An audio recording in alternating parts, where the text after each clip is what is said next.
Right, can you hear me? Yay! Right, we are going to overrun because the 44Con guys have decided to take up 20 minutes of our talk. So because of the history of the Nerf gun, we decided to go out and buy a Nerf tank because why not? Slide, please. So why are we doing this? Because it's interesting, it's fun, it's different from a normal device. Unlike most things, it doesn't use Wi-Fi or Bluetooth. It uses a generic 2.4 gig radio. Forgotten the word. For 2.4 gig frequency. That means there is a problem here. Our demos may or may not work because it's 2.4 gig, which is the same as wireless, same as Bluetooth. Okay? Just a wee bit of a warning first. So that means Steve may get away with this temporarily. So also, it's a friggin' Nerf tank. How cool is that? So next slide. Yeah, I know. So we decided that we needed a plan here, and we have our effective blueprint designed by our marketing manager. He's great with graphics. So what we needed to do was get a tank, followed by we need to hack the tank, drive it around 44Con, which you may have seen Ken do that earlier, and finally, gun him down. That's you, Stephen. So we started this by the obvious way. It uses, RF, raw RF, not Wi-Fi or Bluetooth. So we need to have a look at it. So the problem is at the time we restricted ourselves because we could only get one device. We couldn't take it apart. Ken explicitly said what would happen if we took it apart. And I can't really say that in a public arena. So can we reverse it from the air? For this, we needed a plan. Get used to this, there's a few more. Okay, this is where our marketing manager didn't read the brief properly. And yes, I know that for the pedantic, that's a hack RF, not a USRP. So we use a USRP, which is a generic sniffer of radio waves that we can use. We sniff our communications and we profit. Well, take control of the tank. So, and then we did this, we sniffed it, and I've got a little admittance to make. We didn't actually take a screenshot. So I stole that from Google Images about an hour ago.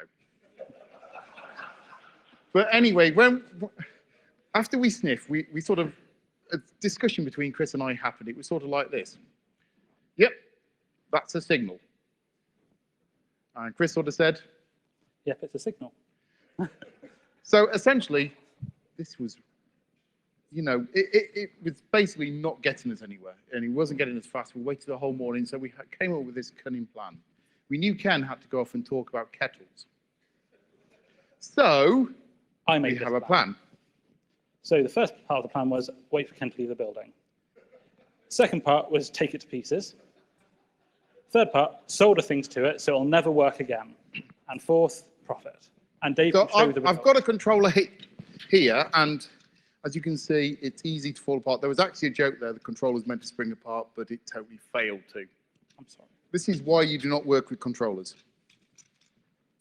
So this is what it looks like taken apart. And we identified the parts on the board, as you generally do with a hardware test. The most key things we found were some external memory and an RF module with a very large blob of epoxy on it, which didn't give us very much to work with. So first thing we did was went and looked at the external memory and see what was on it. We managed to find the firmware, which was excellent because usually for microcontrollers, that sort of thing will be embedded on the flash and there'll be some kind of configuration data on the external memory. Either way, we had a look at this, and while we didn't actually use it for any of the reverse engineering, we found it very interesting to look at what was going on in it. So the first thing we saw was that we were using the full 32-bit ARM instruction set, which is very rare for these kinds of technology. Usually they'll use a reduced instruction set called Thumb, which is a 16-bit instruction set, which is used for higher code density, but the lack of opcodes reduces that down. It can be easily identified by looking at a hex dump compared to ARM code and Thumb code. So this is a dump hex dump of the firmware, and the first thing you'll definitely see is a bunch of E's on the fourth byte of every part of the hex dump. So it's a wonderful thing that the top nibble of every ARM opcode defines the conditional, and the conditional is used to define when this sort of thing runs. Now, for a lot of loading, arithmetic, and that sort of instructions, that will always be an always, which is an uppercase E, or 1110 in binary. And here's some of the conditionals that go along with that. So as you can see, ours was going to be always. And again, more of that. As you can see, it's also little endian, so it's always going to be on the 4th byte rather than the first byte of each 4 byte of the thing. And as you can also see, it's 32-bit aligned, so it's much easier to identify that it is ARM code. For thumb code, it's slightly different. Because it has a much reduced code density, it means that every small bit that's being used is used. So all operations, again, are 16-bit aligned at this point, and there are a number of different opcodes in use. So we have a push, which you would generally find at the front of a compiled function, a pop that you'd generally find at the end of a compiled function, and branch and link, which is often used for branching to different parts of the code, and a BXLR, which you don't see that often, but is a similar kind of opcode. Now, looking in the firmware, you can very easily identify these kinds of operations. So here's some thumb code that actually came from the code for our controller that we reverse engineered. So first you'll see a BXLR first there, then a block of code, and more blocks of code. Now, while this is very easy to identify in the hex dump, because we didn't know the architecture of the MCU in use, it was very helpful for us to be able to identify what kind of MCU was in use, so we could reverse engineer the firmware. It was very easy to identify that we were using the furlong instruction set because of this. Now, Dave's going to talk about the logic analysis. Right, so the next step is, that's the firmware dump worked. How can we work out what is on this blob? So first step, let's tack some wires on. So fortunately, because it's on a module, it means that we've got some nice, easy places to put wires. And then we can just stick a logic analyzer, and everybody knows what a logic analyzer is.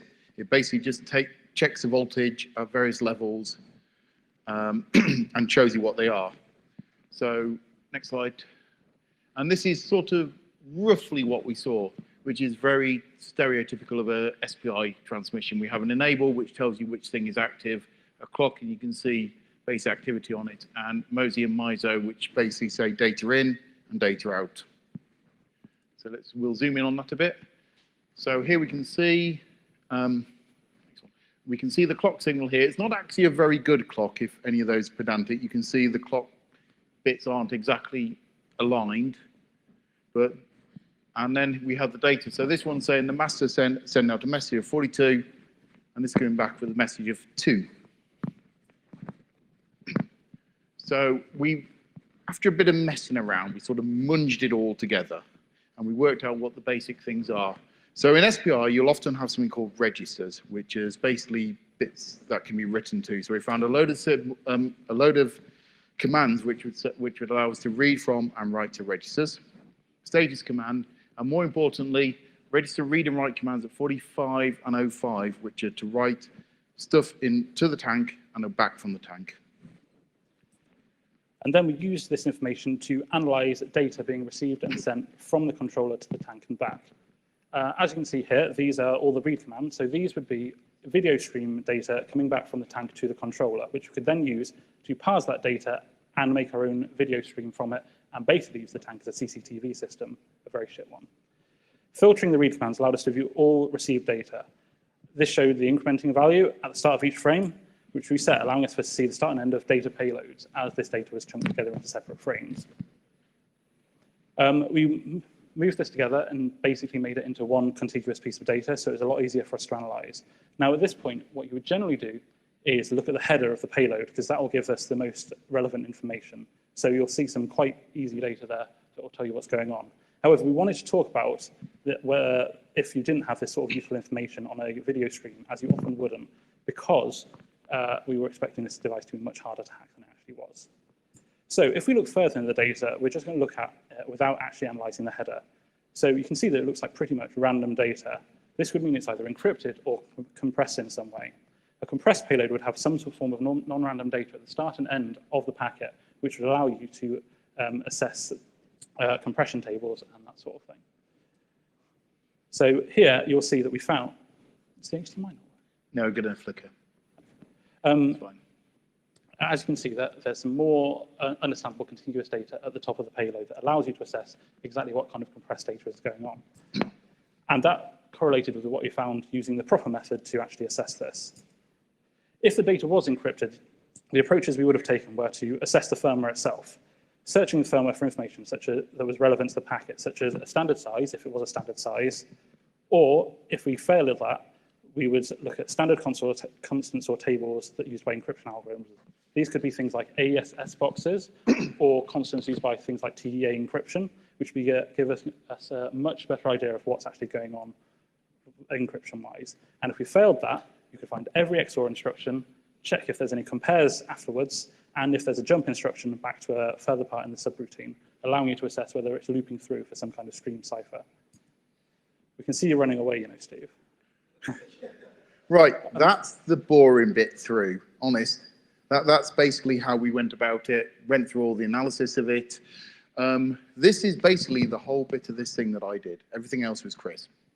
So we found the header, we analyzed the header, and we can see that basically there's the size of the payload, CRC, and the number of blocks in the payload.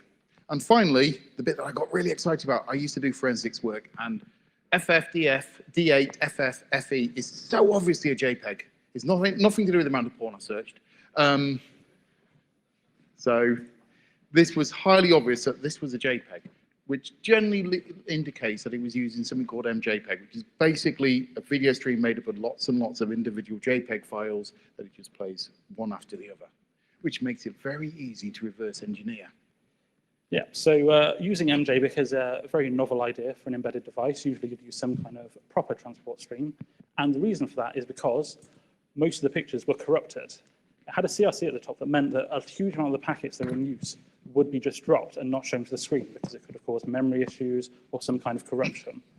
It was a very small size picture, 240 by 180. The device itself advertises a 720p camera, I believe, which can record on the SD card on the device, but that's not very helpful when you have this lower frame rate and the amount of delay, which is about a second when you're using it. Here are some pictures we pulled off the tank at the time. So, yep. Just go back. Yes, we did want to discuss what we thought about this particular media transport solution. So this is obviously corrupted because, you know, basically I'm just going to do a live presentation of exactly how this method works for transporting. Here is, I'm not a very good artist, a picture of all you lot watching us, okay? This is how it's going to transfer the data, okay? This is highly effective. Chris, you ready to catch? Yeah. And I missed it. And because of this, you couldn't put everything back together again. If you had torn it up and thrown it in a few pieces at a time, it'd be much more accurate. But if you drop at least one packet, you're not going to get the image back in a usable format, and that CRC will never match. So trying to transport a JPEG over this kind of format with no kind of retransmission or anything involved is not going to work. For you networking guys, it's like trying to do a TCP stream over UDP, essentially. So here are some images we pulled off. That's part of our office. This is my lovely cat Momo. And now we're going to talk about the controls. So when we looked at the received data, it was a lot more complex than the controls. The controls were very simple because each frame was one packet at a time. So as you can see, the controls are made up of two analog values, with hex 80 as the neutral value, and then bits set for the controls on the tank. So there were ones for shooting and aiming upwards and downwards and turning and recording on the thing. Whereas the analog controls, we originally thought would be related to the two analog sticks on the controller, which we can show. No, that controller's not complete. Hold on. What they actually related to was setting up the speed of the tank treads on the tank. And we also found the controller never put that to full blast. So we found the two analog controls. The tanks rapidly changes the speed of the wheels. We found that the tank itself, if you change the speed too quickly, it would crash and just not work. So if you went forward very quickly and then back again, the tank would just stop and never speak to you again. We also found that the tank was in complete control of when it received controls. So as it was streaming data out, every 22nd frame, it would set a bit on its response and tell you to send the controls. Just to note, that crash was very, very irritating when we were trying to do videos for this. So as we noted, the hex 80 basically defined neutral speed, which is often the case. Reverse was a hex 30, which meant a lower value than neutral. A D0 was forward, and FF is what we set it to test it out, which meant we could give it the ability to do wheelies across the room and then make it fall over. The next approach was to find what module was in use on this controller. As we said before, it was using an epoxy blob, so it's very difficult for us to assess what was going on in it without starting to burn the thing. So the first thing we did was buy a load of modules, try each module, get angry, and destroy the modules, and profit. So Dave wants to talk about this one. So while trying to research this, most of these modules came from dodgy vendors in China. And we know how long those take. So I did some sniffing around. I found this little device from a UK eBay seller, which is basically a generic controller for remote control vehicles, which basically has the 4 major random RF 2.4 gig modules in there. We had a look through, we tried to find through all the data sheets. Data sheets are really the most exciting things in the world. Don't read them. They tell you a lot of information, but they're really, really dull. And we found that the A7105 was the closest match of these. As it turned out, we actually didn't use this at all. It's just, I've got a couple of these just sat at home doing nothing. So as we found this module, we decided to start buying a few and replaying the SPI commands that we found on the controller so that we could see if we could completely replicate the controls and controller. We used the A7105 that we found and found that while it was very similar to the chips we were working with, it wasn't quite the same. So as we looked through, we found that the data sheets for the A7105 and its brothers in the series, because the company Amicom that released it have quite a few different ones available, they're all pretty much the same, copied and pasted apart from very, very, very small differences, such as the length of IDs or the speed that it can run at, but almost all of them are 2.4 gig modules. Because of this, we thought that finding a transceiver would be very difficult, as the company wouldn't allow us to have any of the ones that they only release to people manufacturing electronics. So we ripped the one off the controller we had. So we basically took the controller we'd taken apart, and I got very drunk, and instead of desoldering it carefully so I could use it again, I took it off and took most of the copper with it, and then cut that off. And then we made a very nice... never going to work again.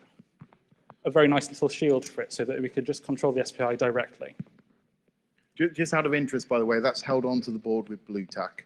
That's exactly how technological advanced we are. So when we were looking at what to use to connect this controller to, we thought either taking a Raspberry Pi, which obviously a very common piece of technology, or using something with a bit of a tighter control on timings, an STM32 development board. Now, these are very common boards to find for development, and they're also, the chips on them are found everywhere in IoT technology. So learning about how to program them is a very important thing to do if you're going to do hardware hacking. We tested the Raspberry Pi, and the timing was just completely off. We couldn't keep up because of limits, and we didn't want to go completely bare metal for this approach. Instead, we used the ST Nucleo L4967Z development board because it was fast enough, had precise timings, and a USB port, meaning that we could use the STM Cube, a very valuable piece of software that allows you to choose exactly what the pins on the board are doing at a time. So with this, we made a USB device capable of controlling the Nerf tank and streaming the video back to the controller. What we did was we replaced the initial SPI commands that we found on the controller for setting and reading registers, exactly as they were on the board. And then when we found the parts that were reading and writing data, we decided to just copy those into code chunks that we could loop through and then pull the data together. We found the module was very interesting as it starts off in half duplex SPI mode, meaning it uses one pin for sending and receiving data. And then with the register settings, that gets pulled up to full duplex. This is very cool, but makes it very difficult to write initialization code for any of the SPI on it, and HAL libraries just don't work with it. We found that this was very useful, and we managed to use the whole thing to download the data using SPI, stitch the images together and check the CRC, and then send it over USB back to our host computer. And then we decided to put it on the internet. And here, now we lied about that. The next step was in the browser. We tried fuzzing it because everybody says, why don't you fuzz things? Because you can get interesting results with fuzzing. We're not going to do this live because it will basically break the tank. Here's a little video I did earlier.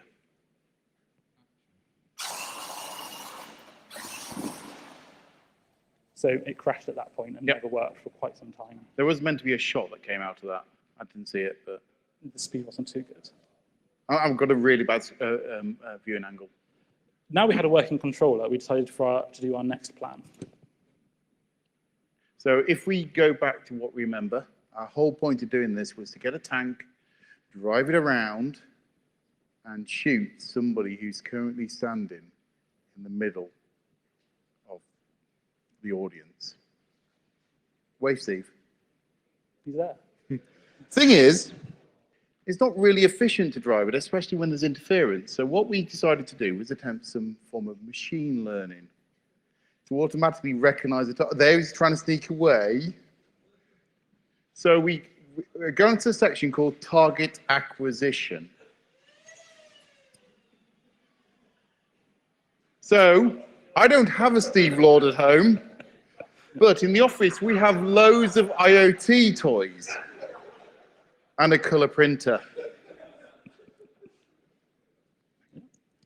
So this is our secret testing facility in a warehouse near Milton Keynes, which we can no longer access because I've lost the keys. And we just decided to set up a little shooting range. So the next one, oh, and that's our target. Are you feeling persecuted here, Steve? You can't hide behind somebody. And here's a demonstration of our advanced machine learning algorithm by video.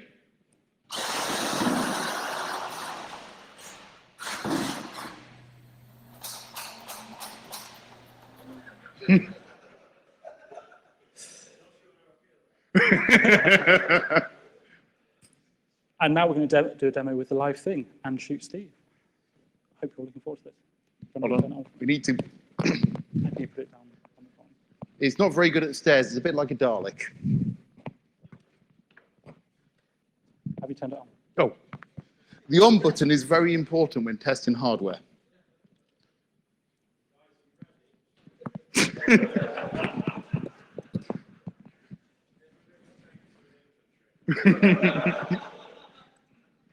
Don't worry, I'm fine.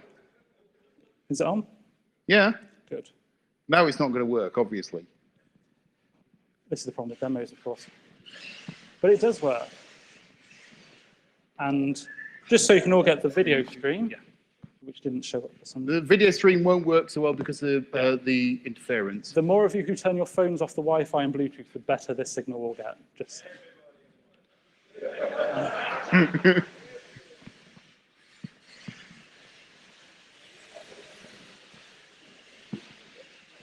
Somebody rugby tackle him. We could, of course, do it the harder way. Have you actually loaded that? Yeah. Oh.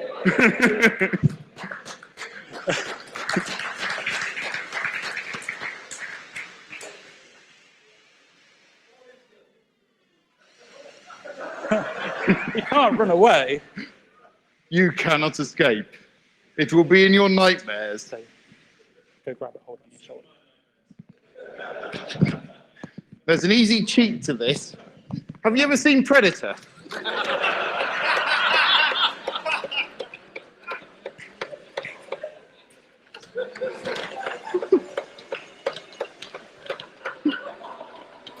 Oh!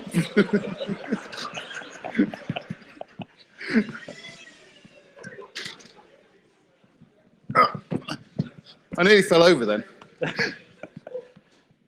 And there's our demo, so thank you very much for having us. Hope you enjoyed it.